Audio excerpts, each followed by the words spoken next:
Whoa, cool graphics. All right, I have to do my preliminary warnings to the literally three of you, I think, that are here.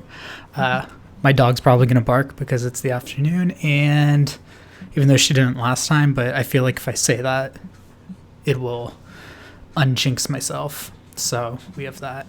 Let's see, what else? Sorry, I keep hitting the desk here.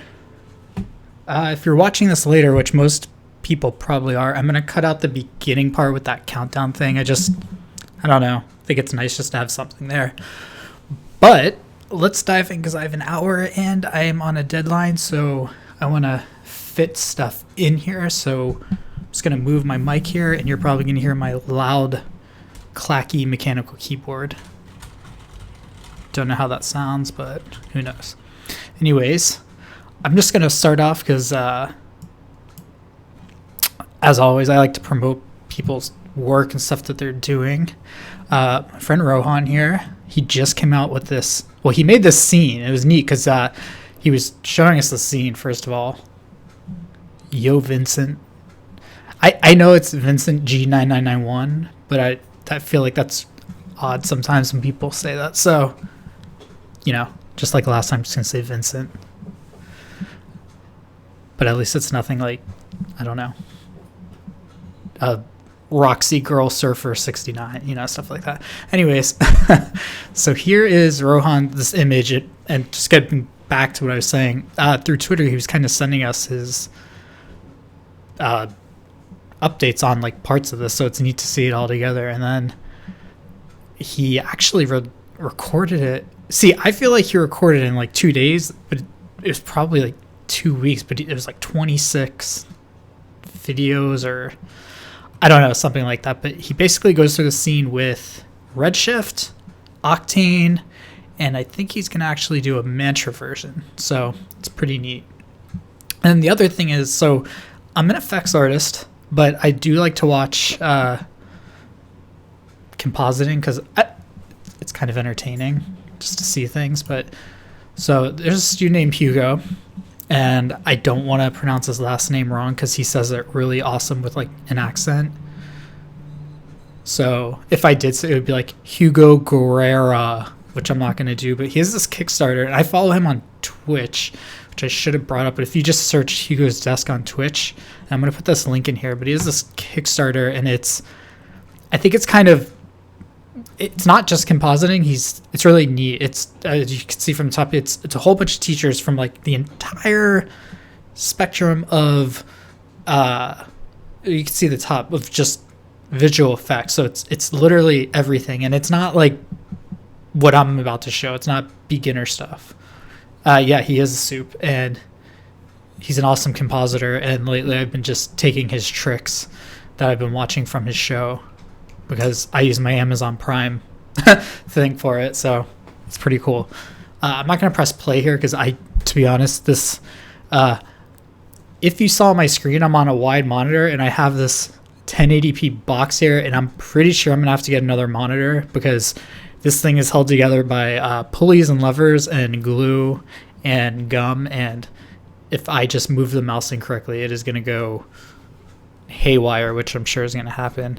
And I actually have a camera here, but I'm really weird and I don't want to have it look like I can't just like I have a DSLR, I could plug it in, I could stream it, but the thing is I don't really care. And I asked on Twitter, I did a poll, and it seemed like 2/3 of the people do want a webcam, and I think it's fine, but I'm not going to keep it on the whole time because it's kind of uncomfortable, especially when there's the parts where someone's just like breathing into the microphone and they're just like, so we're just gonna click. Oh wait, no. And then I don't know. It sounds like the ASMR thing. But I'll eventually get there once I decide what I'm gonna do. And then the last thing is my VFX or Die t-shirt is back out, and I think that sucks about this. I don't know how to change the actual image picture, so I feel like if someone sees this, so if I go to t-shirts, oh, that's screwed up. I'm gonna go back, but let's see. So I'm terrible at this thing, but The one thing I keep saying is it comes in women's fits, but women's fit, there we go, men's fitted tee, but I think I have to say that it comes in fitted because every single thing it shows is women's fit tee. So let me try to go back to the page. You know what? Let's just do Stark VFX and I can show you what I'm talking about. No, I guess I can't. Whatever. If you like search, oh, here we go. See, it's all the women's fit and whatever. And so that's it for just shameless plugging. And I'm gonna go ahead and try something. I want to see something again. If I just do something, because I think this is neat. Lower third. Actually, that was terrible. I did it on a white background. So I have Houdini here. I'm gonna do it one more time. I should make a macro button for it. Okay. Anyways, we're gonna get started here. So I built this and then I was like, oh, this is probably a good thing. Like the last stream was very just stab in the dark, see what happens type thing. Yeah, I'm using OBS, which there's certain things in it that kind of annoy me. Like I want stuff to kind of pop out, and I know there's a deck where I can press buttons, but I'm a fan of just not having to touch anything. So like they have the slider where it would be helpful like every 5 minutes, and there's a way to do it, and I tried getting it to have like information going across, but for some reason I didn't want it every 5 seconds, and I don't want to have to click it and then you hear me. But basically I just want to hit record and then it does it. I don't like editing. That's why actually I'm trying the streaming thing, because my tutorials, it's not the recording part, it's the editing, and it's agonizing for me. I hate listening to my voice, and in fact, even after this is done, I'm going to go back and listen to it and just cringe and hold a bucket next to me while I throw up. So yeah. All right. But I want to start doing like just the instruction stuff, and I'm sure even if you're super advanced, you're going to get something out of it, because I didn't want to go into loops, for loops, and all of that, and I didn't want to go into SOP solvers yet, but eventually we're going to get there because it's kind of inevitable. And I actually have notes here. It's basically just how I did it, because I kind of just make things faster than I could, or I think faster than I could make it, I guess, so it's sort of weird. But first thing I'm going to do is I want to actually get organized. So I'm really forcing myself lately to do this. So we're going to call this stage 1, and I got to move this microphone. I should probably get a mic. I need to get all this stuff, like I'm telling you, it's very ghetto. So stage 1, destruction. And this mechanical key, I've been typing on a laptop for the past like forever, so now it's weird actually typing on my keyboard. Okay, so I'm gonna do geometry, and then let's do, we'll call this tower. And then right now we're just gonna keep that in there, okay? So first thing we have to do is make a circle. And some of the stuff I actually was going to go over, but then if you're a beginner to Houdini, it's going to go over your head. And I am going to use Vex, but I kind of want to explain it. So as I kind of go along here, I'm going to sort of highlight things to keep like in mind. All right. So obviously we have a circle. Okay, we're making, I don't know if you saw the picture or whatever, but we have a tower, and I'm just going to keep the division size as this. Happy with this. This is fine. And let me just move this over so we have space, because the viewport's not that important for me. So the first thing I want to point out that you have all these attributes, and actually, let me hide the grid. I want you to just pay attention to the points, because this is where, once we get into Vex, each of these points holds information, which I went over last time, but you're going to see how we can manipulate it, especially when you see the PT num attribute. it's a way to call these out. All right. So we're just going to do a polyframe. And this was one that last night I was actually debating on going over. And if when you start using Houdini, you're going to run into this, it's kind of annoying, actually. I wish there was a better way to like manipulate your normals. It's really annoying that you have to do this way. So it's kind of, if someone asked me what it did, I probably couldn't tell you off the top of my head, except for the fact that it just manipulates the normals, because I just memorized it and I looked into it before and then forgot. So that's all we're going to do there. Okay, this is going to be we're going to copy our brick shapes or whatever around this guy. I'll turn the grid back on. So this is kind of just a placeholder to where we could point little or copy our bricks to it. And let me actually bring up to like 24. That's better. Okay. So now this is a bit different. The way I would actually do this is I would use a box, but I'm not going to use a box. So I don't know why I showed you that. I'm going to use a grid. Okay. And all we need is size like 0.25 by 0.25. Shut off the normals. And we want to do this and 2. Now, if you are new to Houdini, this is something else that Houdini users are quite familiar with, and this is where just typing things in and the math stuff really is fun. It's just you're going to relative reference, which I use all the time, and I'm going to use in this because that way you don't have to worry about things later, especially if you're diving in different subnets, all that. And so you're just going to divide it by 2. And what this does is no matter how big or small you scale it, it's going to stay flat on the ground plane, the origin.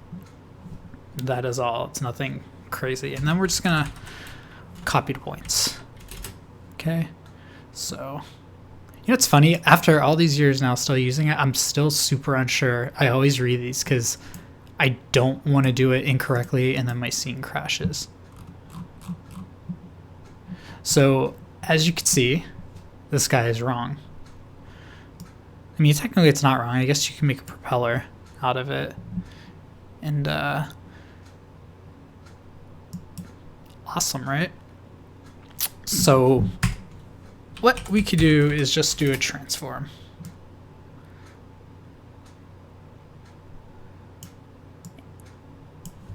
And we could just rotate it 90. Whoop. I think I'm doing this incorrectly. I probably am. Sorry. See, here's the other thing. I'm so used to max that it's like the axis I always get wrong. Okay. Now we're going to go ahead and do a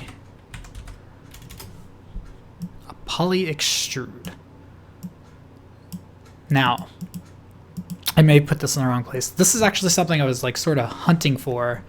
And this is where I would use a loop to go over all of this stuff and extrude everything by itself. However, I don't have to. I'm going to put it here. And what we're going to do is just put something like 0.1. It's too big. Whatever. We're going to change it, and we're just going to output the back. Okay.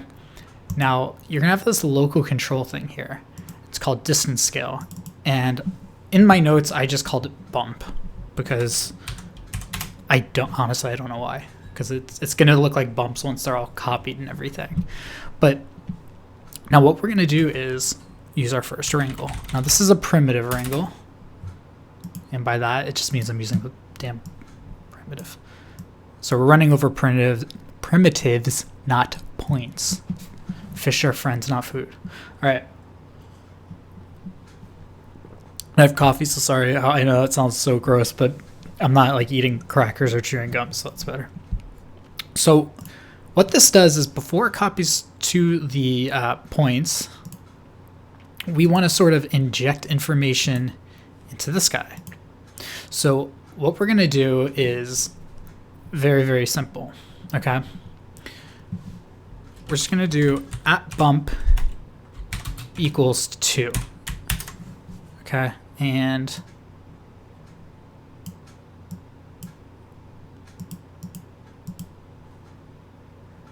let me make sure that I have everything correct.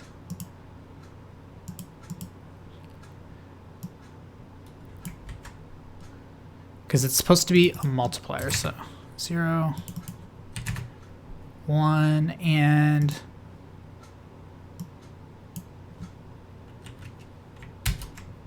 awesome, it's not working.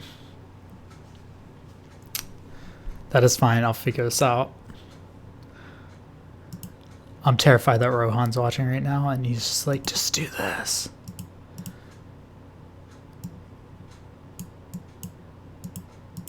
I'm the king of pasting everything in the wrong area. Ugh.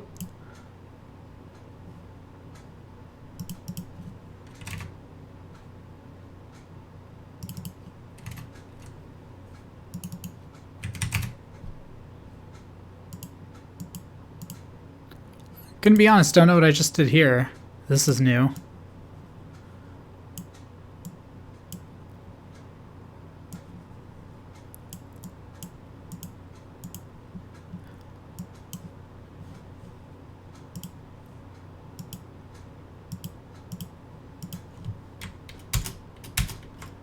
Okay, bump equals 1. Bump equals 2.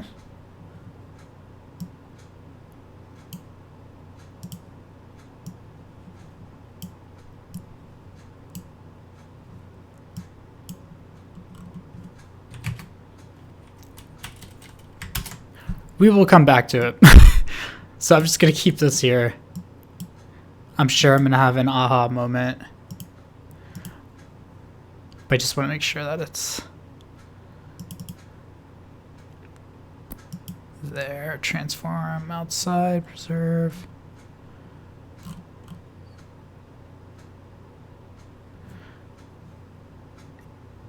And okay. Whatever. It's fine. It's not super important for right now.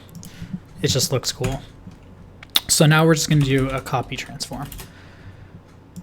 All right. And I want to copy it up by the X height. And this is where I'm talking about the referencing stuff. It comes in. So you're going to see paste relative reference. So now it's 2, okay? Now let's just rotate it like there. So it has like a sort of brick thing. Now what's awesome is, oh look, we could scale this up, we could scale it down.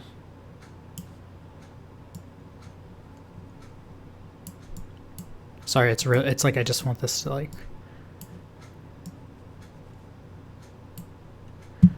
Oh, did I discover it? I think I may have discovered what my problem was.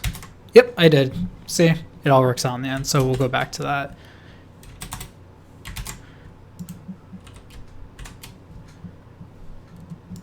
This is Houdini After Dark, the parts they don't show you. Okay, so now what I want to do is, obviously, I don't want each of these guys to have the same exact like thing. I want it to be a little bit bumpy, some big, some small, you know, just to give it some variation.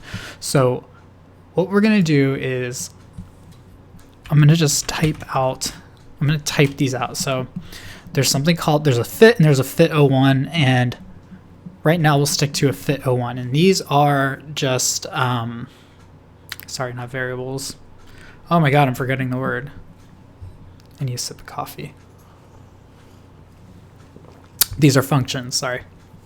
So these are just built-in. I don't want to say programming and scare people off, but it's just stuff that Houdini understands internally. Okay, so it's like the coding. So like bump, I'm telling it too. So this guy was reading it as, okay, oh, I see that we have this guy there called bump that we're reading from the primitive thing. Let's do that. So what we're going to do is we're going to do primnum. Now, I should actually, I'm going to do this first. Let's try just at primnum, because this goes back to the thing at the beginning that I was talking about. So remember when I showed you all of the points? It's kind of neat that it does a spiral, but it's because each one, and you'll see this one, see how primnum, oh, good luck. But if you saw that it said 0, it's scaling it by its primitive number. So over here, so bump, see? Each one lines up. Now, if you're just curious, we'll just do this. So if you're like, well, 0, but I need it to have a size, you could just do, primnum plus 1, and then now you'll get 1 because you're just offsetting it. You could do all sorts of things like that. But this is what we are, and my favorite word the past couple months is exploiting. So we're exploiting the primitive number. All right, so what we're going to do is say, we're going to do a fit 01, and this is a function that will take a number and fit it between 0 and 1, okay? Which David, the code wonder, is not, I don't know that he's watching, but this is actually something for years. I just used fit 01 for everything because it was easier, and I was like, why isn't it working? And it's because I actually never used it to fit something but that was over 1.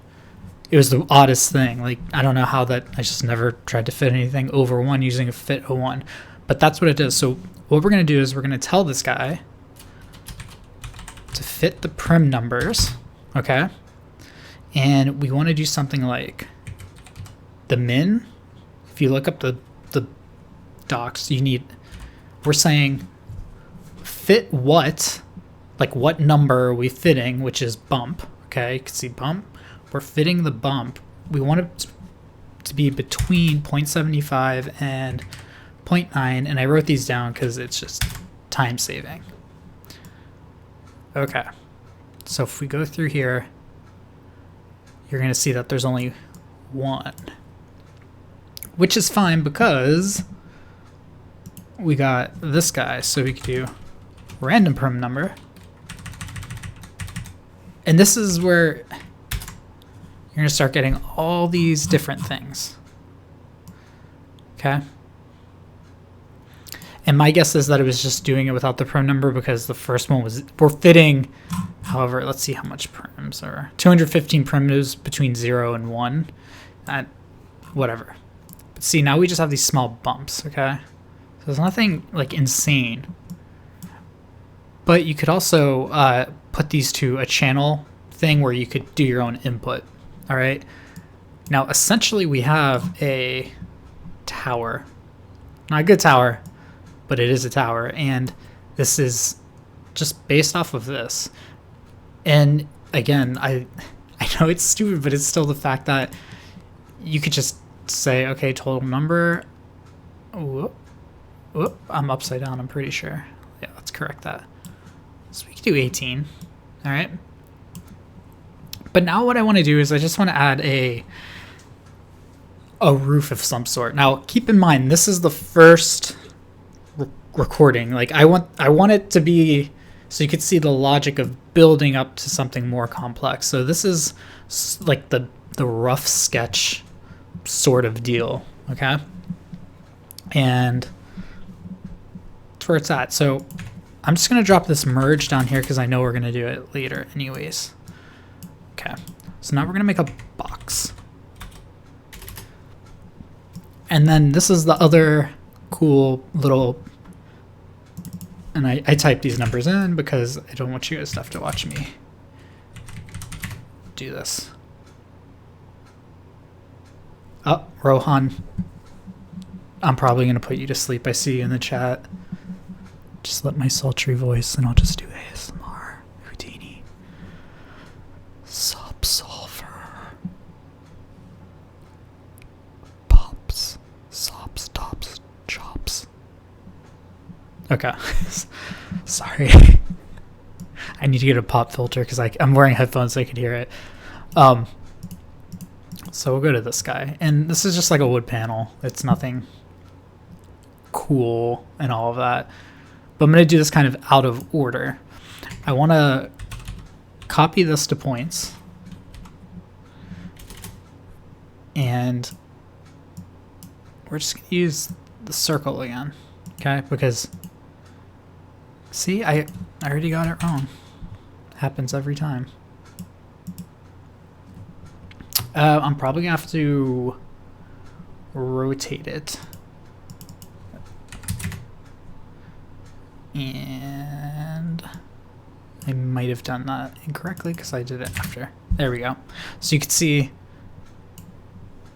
it's wrong, which is fine, because what I want to do now is between the polyframe, or the box, okay, so the roof tile, essentially what this is going to be, I want to just go ahead and add a transform. Okay.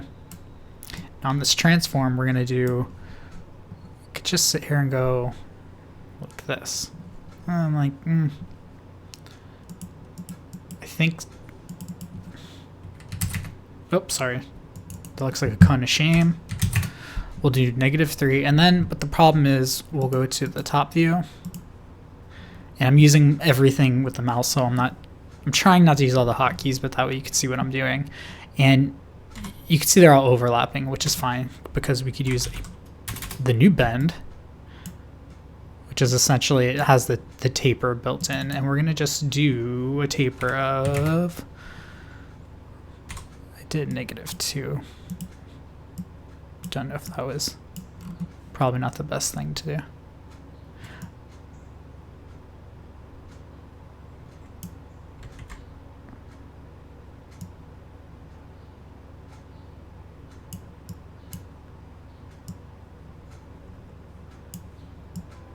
Oh, that's interesting, because there we go. Sorry about that. I want to leave some space. There we go. I'm curious if we do it like that. I did it out of order. And sorry, I have to have these things like even. It's really annoying. Okay. So honestly, like, this is basically it. Okay. However, you're going to see something where now it looks like we just have the bottom of like a, I don't know, some sort of, whoa, I almost just fell out of the chair. Some sort of like cone base thing, but no. Here again, we're going to use another transform, and this is all in the name proceduralism. And we're going to take the copies, okay? So we have a total number of 18, okay? We're going to paste this guy here in the Y axis. You can see that it's way too high. But that is fine, because what we'll do is we're going to take its X height, Y height, sorry. Make sure multiply it by this guy. And now it's going to sit on here. And then what we can do is, it's a little big, so we'll just, I don't know, scale it like there. And then we're still okay, because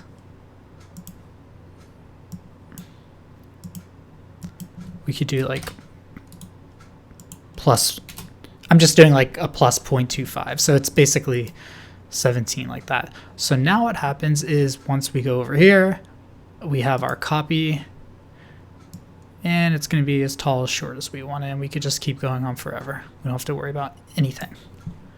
So we'll stick to 16. Okay.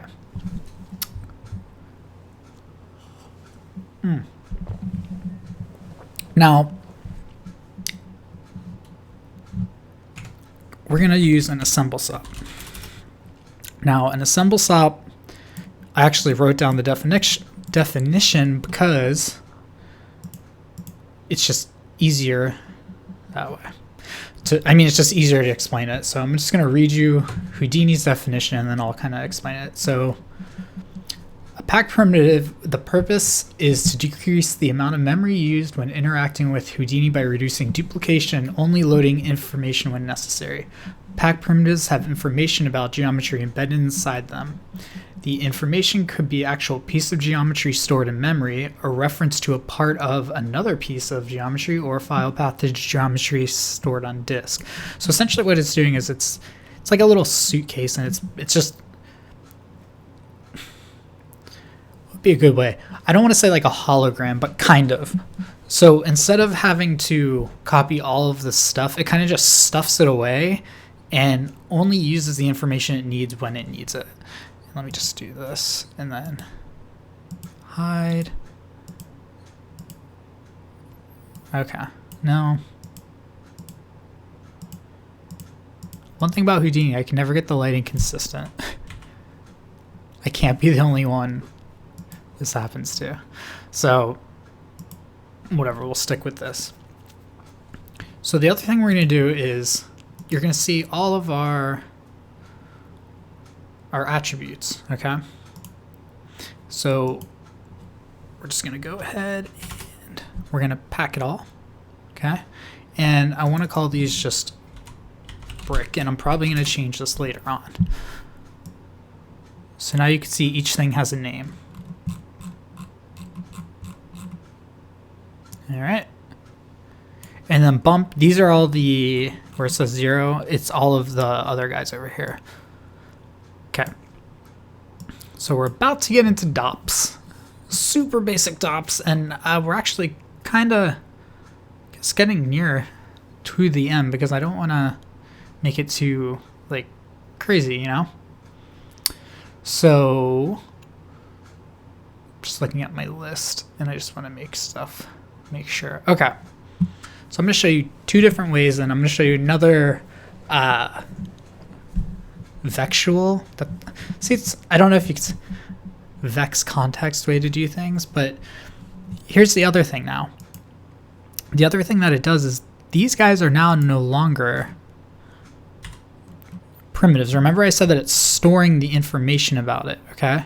So I'm going to just go to an exploded view. So let's do it this way. So if we do it before, well, that doesn't help because it's technically it's going to do the same thing. But if you had like here, or no, sorry,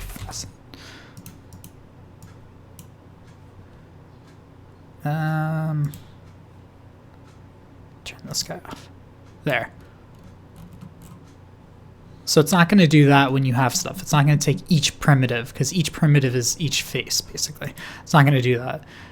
It's just taking the points. And what's cool about that now is that it's sort of taking, in a weird way, or not even a weird way, it's taking primitives and it's putting, you could manipulate them as points, okay?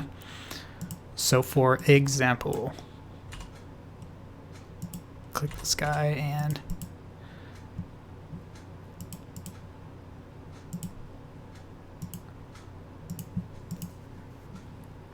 be really nice if it actually did show the points, but I'm going to delete that. Okay. So what I want to do is make sort of like a window. Okay, so we could do a delete, and we're going to actually do points. And then I want to use a bounding. So we're going to do a bounding box, and then I'm going to use set view, top, and let's just change the size.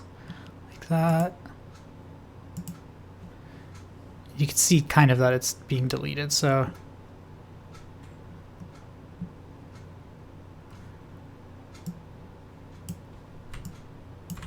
turn that off. So now you basically have windows. All right, so this is what I'm saying is we're running it over the points, it's deleting it, so it's cool because you don't have to, I don't know, it's sort of easier to work with, like, especially when you're used to working with points and everything is points in Houdini, like it's all points. But I really want to overwhelm you, so I'm going to do this with a point wrangle, okay? And we're going to use a condition, and all a condition is like a condition in real life. So if you pay me $1, I don't know what's a dollar. I'll give you a soda from a soda machine.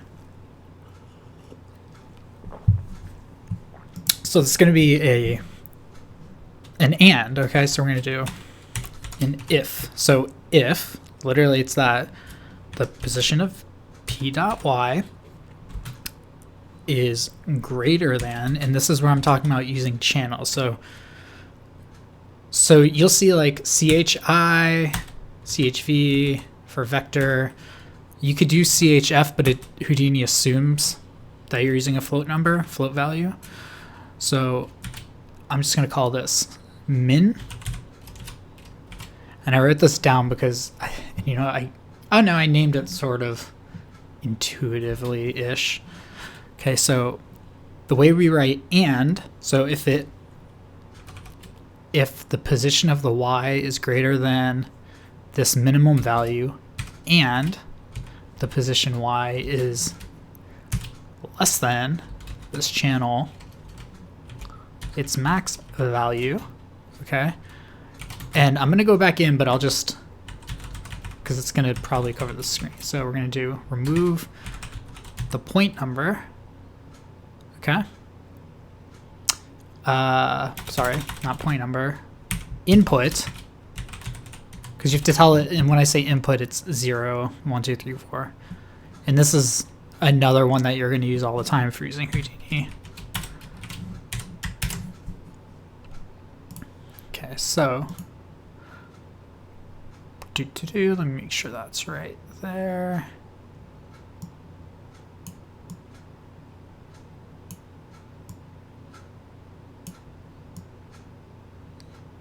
See?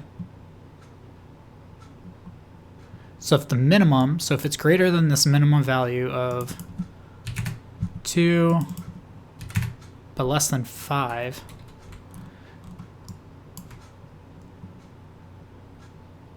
so we want something like here, okay? Then delete it. However, we want a window, and last time I checked, castles don't float, or towers don't float like this, so all we're going to do is continue this, and we could literally keep adding more and more to our conditions. So and the p dot z, okay, is greater than channel, and then we're just going to repeat. So z min, this guy, and another and at p dot z is less than, to have that, a channel. Sorry, the microphone's in the way. I do need to get something to fix that. Z max. Okay. Whoop. Quotation marks. There's this guy. Hit it. And then what we could do is start eating away. However, so it's eating away at one side of the Z thing right here. But what we can do is we can actually just paste this, and then the way to scale something is you could multiply it by negative. So if we multiply by -1, not 1, but -1, so now this guy controls the width, okay? Awesome, right? I'm gonna shut off this stuff. But here's what's cool too is, again, we still have our tower. And I'm gonna eventually make like a master controller so I'm not like diving around and all of that, but whoa, that doesn't look so much like a tower, if you get what I'm saying. If you're picking up what I'm putting down. All right. So now we're gonna drop down a DOP network. Okay. Now a DOP network is where dynamics happen, dynamic operator. And I'm stealing the words of Hugo because it cracked me up where he said, we label things because we're not savages. Okay, so we're just going to call this Stage 01. Stage 01 Simple Tower. And then I want it to have a nice, it's almost summer, so it's kind of hard to read. We'll go with blue. And then for some reason, dops are always bright red. Gonna be honest, don't know why. Don't know where that came from, but it did. So now I'm just gonna set up the most basic thing about dops. Now the way that dops work, which is really cool compared to 3D Studio Max when you're using all this other stuff, is the best way I've heard it described, and I'm pretty sure that's the words that the person I heard it from said, it was in a webinar, is that it's dynamics. You kind of don't have to worry about the order of things because it's sort of like a soup where it's like you kind of just put everything in and then Houdini sort of just more or less solves it. Like you don't have to worry about like thinking particles. That was the one thing that there was a memory controller thing. Like if you saw like before how I was referencing stuff, you could do that in thinking particles, but it had like 99 slots of memory and there's a joke in there, and you would have to keep track of that. The thing I like about this is you could just copy and paste things. It's like, I don't know if you're used to just After Effects, just referencing or pick whipping. It's just like that. So it's just reading information across everything. You don't have to worry about what order it is for the most part, but it's more or less common sense. So I'm just going to add a merge because we're going to need it. Okay. Now I'm going to add a ground plane. Now you're going to see this ground plane. Okay. This is just a representation. It's infinite. Okay. So you don't need to worry about like if something goes over here, it'll continue to bounce. So it's fine. My coffee is cold. It's gross, but I'm still drinking it. Okay. So I'm kind of going backwards here. So the other thing logically we'd have is, whoa. Some people are against this. I use it because it's convenient. Gravity, and then you need to, when you make a dop, I didn't just pull this out of anywhere. It was already there. So if you're in the same situation, it's in there. Just find it. I just didn't do that first. So now we have a ground plane and we have gravity, and you'll see that it's simming just fine. And I'm gonna actually go over here, bring this into the window, real-time playback, and that should be fine. So there's nothing. Okay, it's not a big deal. Now what we want to do is bring in our geometry. Now this is something that you do want to keep in mind. So if you have static geometry, for instance, this guy's static, the order in which it would come in. So if we just had a, like, I don't know, a statue that we're just gonna, it's not, things are gonna hit it, nothing else is gonna happen. It's not gonna be like, it'll affect other things, but it's not gonna break, it's not gonna fall over. Then you would do you bring it in as a static object, and then it would go like this. So it goes ground plane, static object, and then rigids. It's just how it is. That's like, I want to say the one exception. I'm sure there's more. Okay, so what we're gonna do is just go ahead and add rigid. Nope. Do this every time. RBD solver. Nope, I was first. Jesus, sorry guys. Rigid body solver. I know exactly what I'm doing. And the already active objects, and then the first context geometry. Okay, so I'm hitting L, Shift S, and we're just gonna hit play and see what happens. Amazing. God, no, the lighting is... Blah.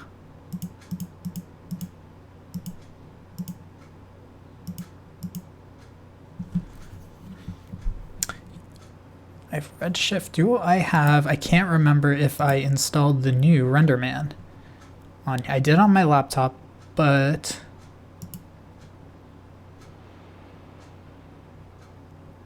no, I didn't. So what we'll do is, just for now, just add a Redshift light dome. Hopefully that kind of looks like we're going with Mantra. Lights. Environment light. Houdini is killing me right now, you guys.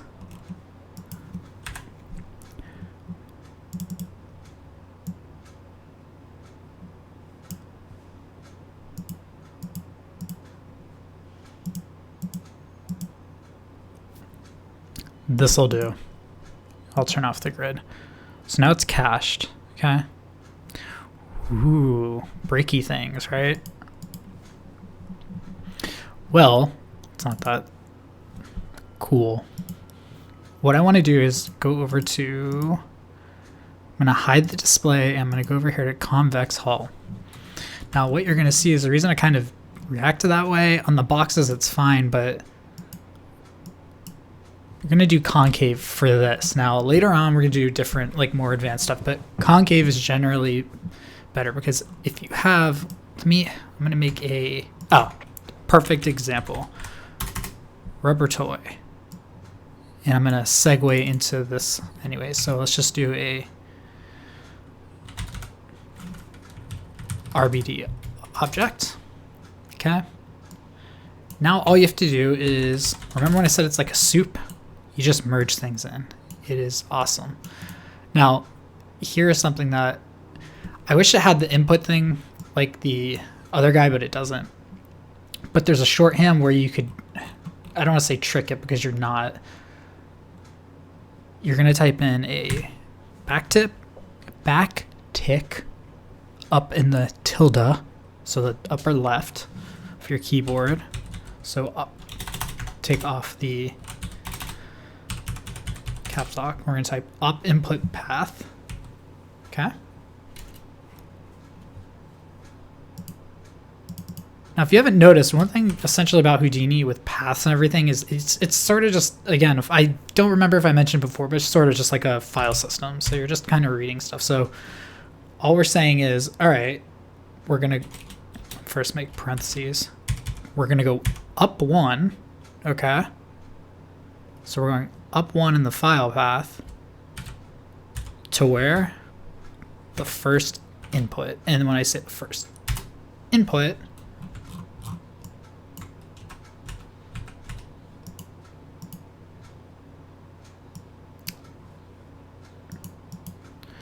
see? So again, 0, 1, 2. See? Actually, I'm kind of curious about this because it's input 1, but it still works. So what if I did... That's weird that it's labeled that way. Well, we found that out together. Okay, so I'm just going to disable this guy. And let me move him up, just whatever, there. So I want to show you the concave convex. And there's a new one in Houdini. But physical, collision, display geometry, collision guy, don't do rate, intersect.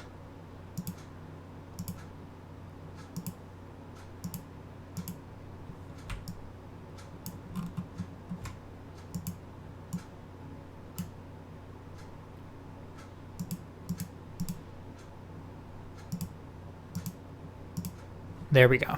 So this is the problem a lot of times, and you'll see this is across every single software ever that's ever existed in ever. A tick is missing. It still works. I guess. Are you talking about? I should probably look at the chat. I do. I need another. I need like a reference monitor because I am not looking at it in the SOP path. No, there's a tick right here. There's that dot dot up. It does work. Indeed, does work. I'm gonna say deforming. So let's just watch how this guy behaves. Now we're gonna get away with it because if you actually just look at the shape of things, let me give it some angular velocity 5.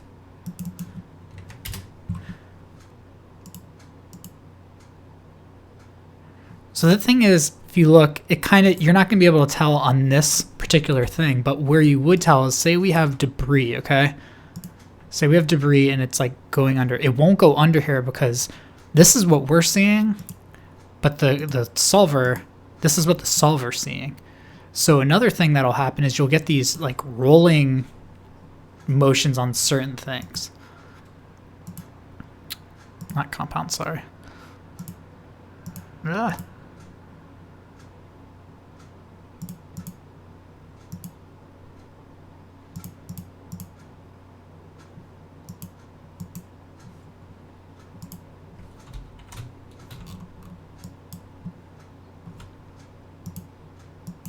There, sorry, because it was cached. So now you do concave, which doesn't always work, and then there's, you could use, actually I'm not even gonna mention other stuff yet, because if you see this and you're new, you're be like, what the hell are you talking about? So essentially it's more accurate. See how it's rocking? It's doing that. Not that it wouldn't happen before, but that's essentially the issue and why. And then there's, I forgot the name of the new, I think it's collision decomposition, I think, where it'll take all these like complex shapes and then it'll make it into smaller shapes that are simpler shapes so that it's easy. And then you could also fill it with spheres so that, because spheres are really, really quick to calculate, but I won't get into that because it's nothing to worry about right now. Cool. So concave there, and I'm gonna just go back to the geometry. Show guide geometry and display geometry. Now what I want to do, and it's great because this will segue again into next week's, is I'm gonna delete that. And here's the cool thing again, if we hit W, see, it's already in there. So I'm gonna do something like 0.5. And then I could transform it from here, but I don't, for some reason I always only scale it. I never use the transform there. Don't know what I just did, why that's weird, but okay.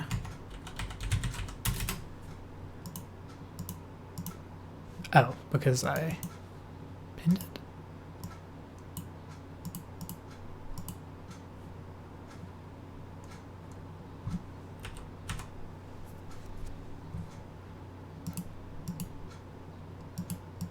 Well, this is new for me.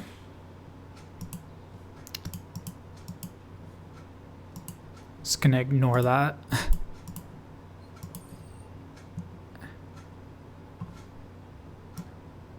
Go up. And then we'll go into deleting that. And then I'm just gonna press play so you can just see what happens. And you'll see that it's actually slower now because the collisions are more accurate. Okay, whatever, that's not what we're concerned about. What we want to do is actually go in here. We want to shoot it at this guy. So we'll go to the initial state and we are going, this is really sad. So I think it's, try like -10, and then I'm hitting up arrow. Now you're going to see it's just going to hit it. Cool, collisions, breaky things, right? But we could give it an up, and then we could give it angular velocity. So I'll give it like a spin.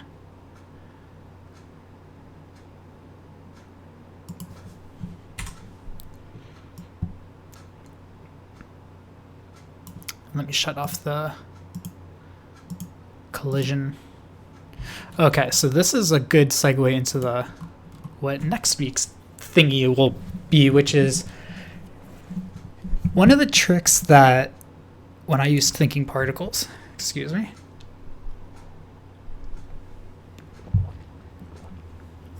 I hope I didn't save a oh god, I really hope I didn't save a preset on there. I probably did though. So here we go. Here's another attribute that Houdini understands. And if you've used thinking particles in the past, you're going to be quite familiar with this, because there used to be this thing where you would have your, so instead of breaking it, okay, you could do this thing where you would say on, you would make a condition, or on a certain frame, you would have like, you would have two versions. So you would have like a broken version of this tower, or I don't know, like just a different version. And what you would do is you would switch it. So once it would go to like right before the collision, it would switch to the broken one, because that way you didn't have to use, I think you wouldn't have to do like a dynamic volume breaker at first. Like you could do secondary braking, but it was just a quicker way to do stuff, right? So the Houdini way essentially would be this. We're going to use a wrangle. And I'm trying to decide to do it before, or I'll just do it after. Let's see. So what we're going to do is, this is running over all the points, so we're going to do I active. So literally telling the solvers, is it active or is it not active? So equals 0. Okay. Actually, you know what? Let me put it before, because this will show it better. And we'll go to points. And you're going to see active. So what we could do is, see how it's just hitting it? Because the solver, it's reading in that it's active, right?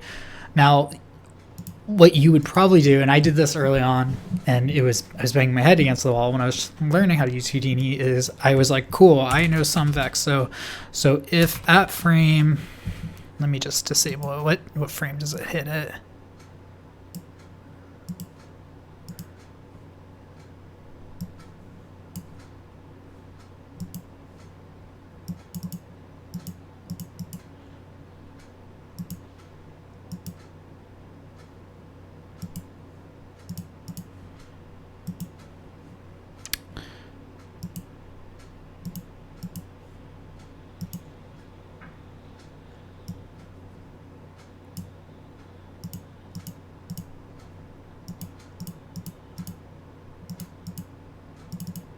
Because of course it would do this. Let me, there we go. So let's see, just okay, so 12 we'll say. Okay, so old school way, or at least in thinking particles, another thing is to do, so if the frame, and this is the attribute that Houdini, this is the variable that it understands. If the frame is less than, what did I say, 12? I don't remember. Then we're going to say I, because it's an integer, which is, an integer is like a whole number. 1, 2, 3, 4, 5, 6, 7. Float is like 1.5, 2.3, 0.00 million bazillion. Okay, so if active, and we'll say 1. Okay, so if the frame is greater than 12, then it's going to be active. So it's going to put it into the active group, right? Okay, and then we're going to close that, and then we're going to do else program stuff. Don't let it freak you out because it makes sense. Equals 0. Okay, close bracket. Now if we watch active, I'm just going to go down here because I want to show. See how it happens on frame 13. Technically what we could do is this, and I guess it's, depending what you're doing, if it's greater than or equal to 12, so it'll happen on 12 too. Doesn't matter. Maybe not minus 12, that would help. So you would expect, reasonably, and rightfully so, because it's not crazy to assume it, that it's going in. And let me again reset my simulation. This caches it. And then what you expect to happen is what? You expect for this ball to shoot at it and then doing that. Well, no, it doesn't work that way, because what's happening is the stop network, it's reading it.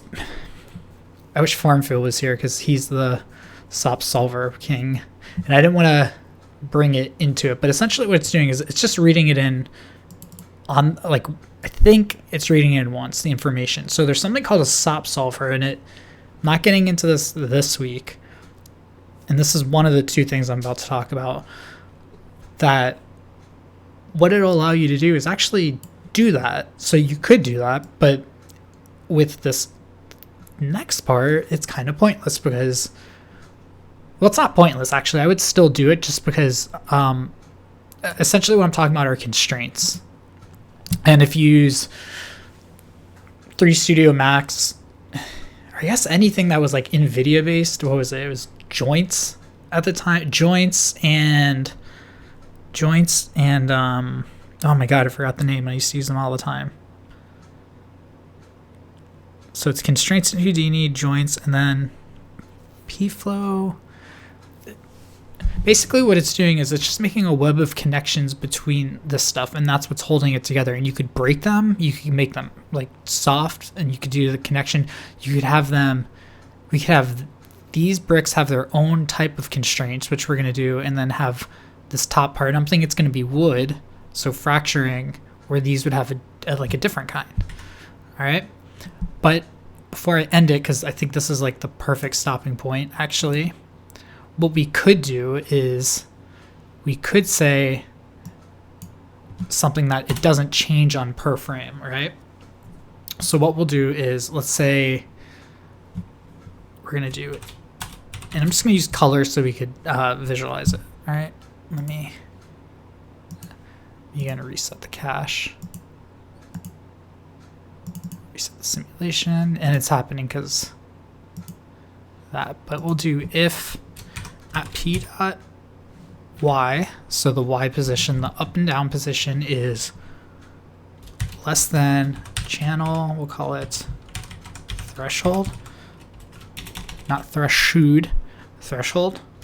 All right, then I want to do two things. I want to say that color is going to be red, so we're going to set it as red. And this, you don't have to do this, so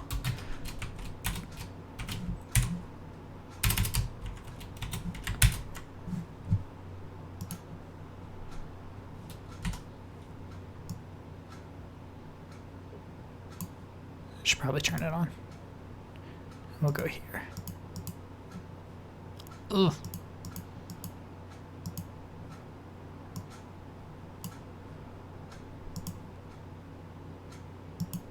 And I think it,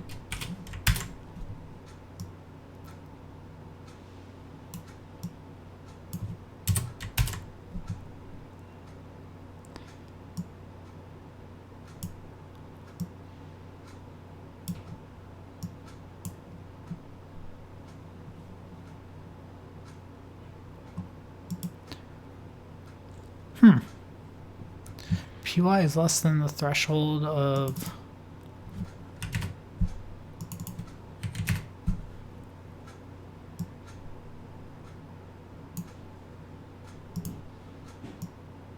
Sorry, I'm more curious about this because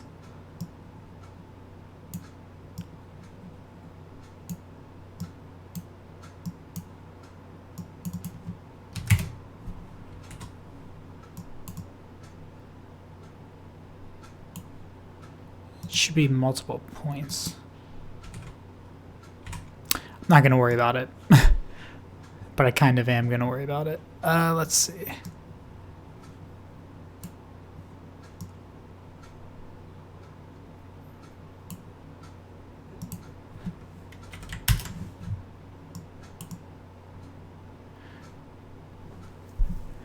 This is interesting to me because we did a color.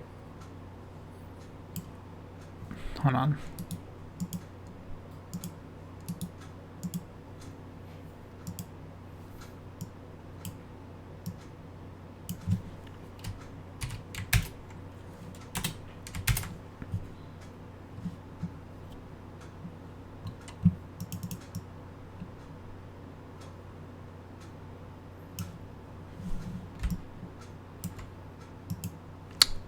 That is really odd.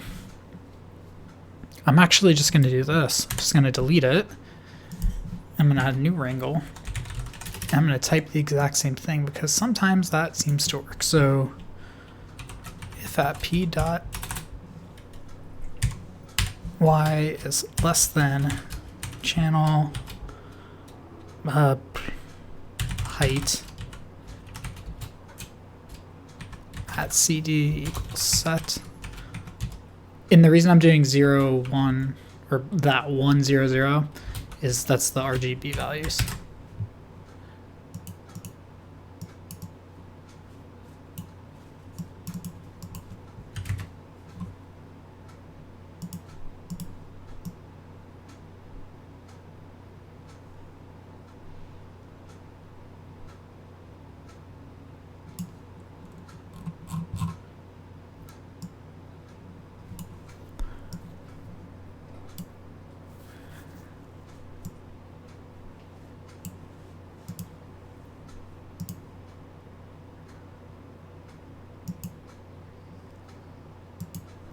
Ignore this. All right, I'm spending too much time on it, like too much time, so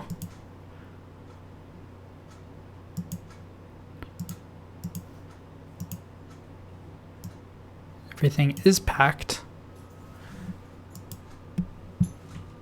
Okay.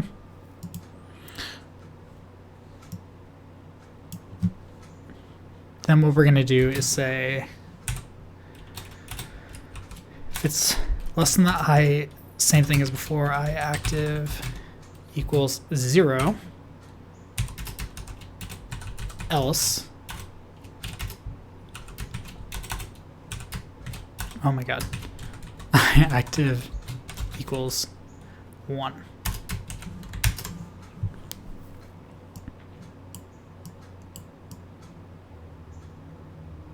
So you see we have a few that aren't, and what'll happen now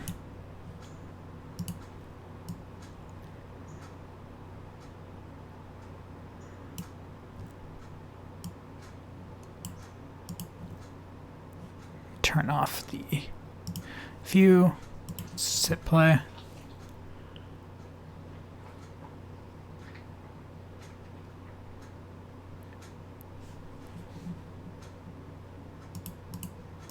Oh.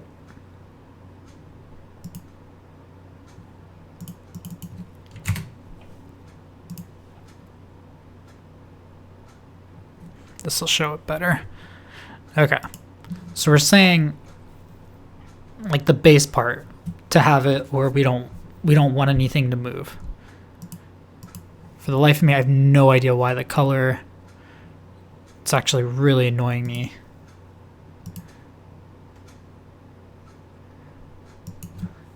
I'm trying one more time. CD equals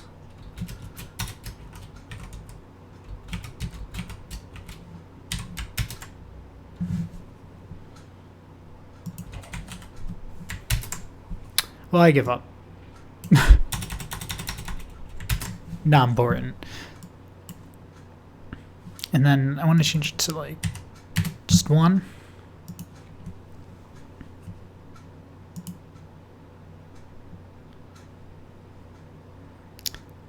And here we go. So this is going to be the stopping point for everything. Now, the other thing you could do actually is before you could take the how I did the delete stop, you could actually make groups that way, which is essentially what I did there. But next week we're going to use constraints, the new constraints, because I want to say they are easier, but I don't know. I kind of feel like it's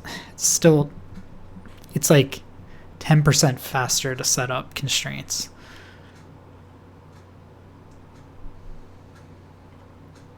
But here's what's also cool is, I mean, and this is going to be the other thing, right? You don't have to, like, if something is just going to hit a certain part of stuff, like, I don't, honestly, like, if, no, maybe if something this big on here hit it, it would destroy it, most of it. But for the most part, you would kind of expect it would kind of hit an area, like destroy this area, and then that would take out most of its energy, right? And then maybe do some damage over here, and then probably have some like crumbled bricks there. It wouldn't necessarily just like straight up, you know, obliterate it, unless it was fire from a dragon, because clearly fire does that. So yeah, this is a really good stopping point, and I want to look at my notes here just to make sure things are, yeah, I talked about everything that I wanted to talk about. Okay, so yep, next week we will step this up 1 level just to make things more kind of complex. You notice I haven't gotten to fracturing yet, which it would make sense for me to do fracturing before the constraints, but I think the constraints is easier while we still just have blocks, because once you get into the fracturing, there's different layers and all of that stuff. So let's not worry about it. And I just want to do this thing again because it's fun. So there's my info. All right. So, okay, guys. So next week, I will try to find a place to put this file. This one, I think the starting one will be good. I'll just put for download, but after this, it's just going to probably get a little too complex and whatever. So I'm going to get back to this project I'm working on now, and I'm also going to post all the links and everything. And if you saw the countdown at the beginning, I'm going to cut it out till the stream started. So thank you. My dog was quiet, and next week let's do this. And I actually did not even save this file, and if you're wondering, you could do this in non-commercial Houdini. So that's all, guys. So I will talk to you guys next week. Maybe I'll have a camera, I don't know if I can make up my mind, and I'm gonna probably try adding other fun stuff. And Yuli, thanks for watching. I like your work as well. So all right.